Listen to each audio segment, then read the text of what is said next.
What's up, Capstone family? This is Ed Drummond.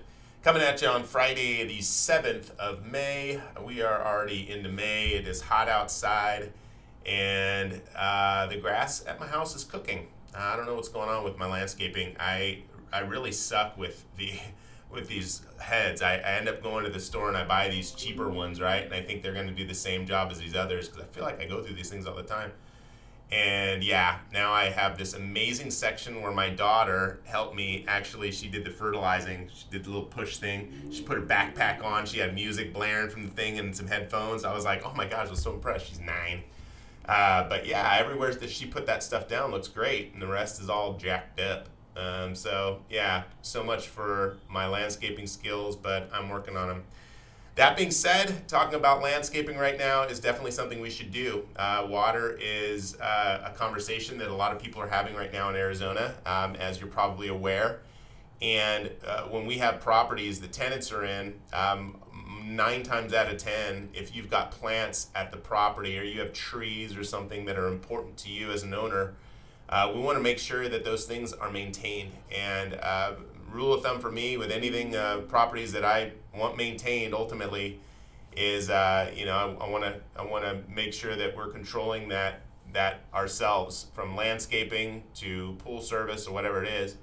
If you do have a property with a pool or landscaping that you care about, that you'd be disappointed in if it was dying, that's definitely something that you'll want to control the cost of the landscaping and making sure that the person that we're sending out there is doing a regular check every time they're out there, right? It's checks and balances. And if your grass looks like mine right now, if you're an owner, you might be somewhat disappointed if I'm your tenant and I'm leaving the grass looking like I am. I'm doing my best, but it's definitely a challenge as it starts heating up.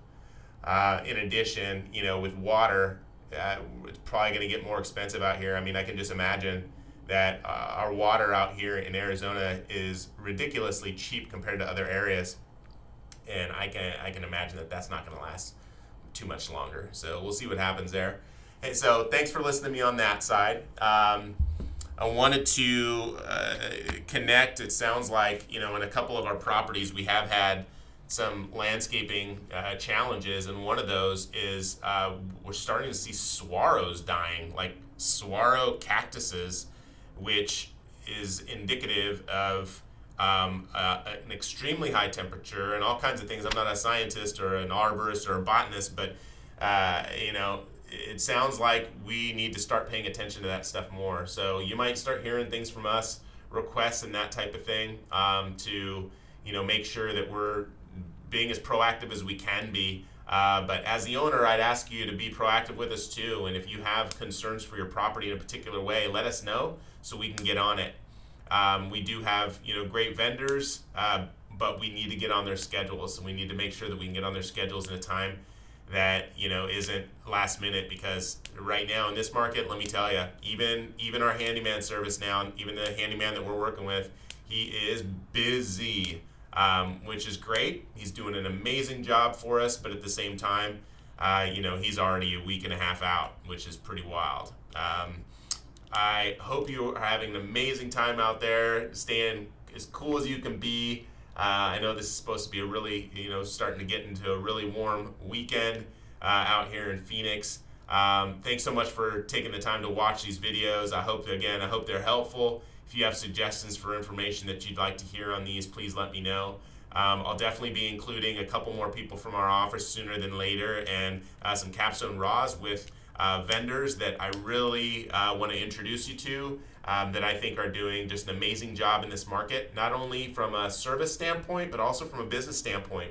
And moving the needle and making some pretty significant changes. Those are the businesses I like to do business with, honestly, because we somewhat align in that respect. And when we make mistakes and they have those challenges, it's not one of these old school companies that forgets that thinks that they're doing everything right all the time. It's one that's pivoting and changing and improving on their systems and processes to make things go better. I mean, that's what we do here.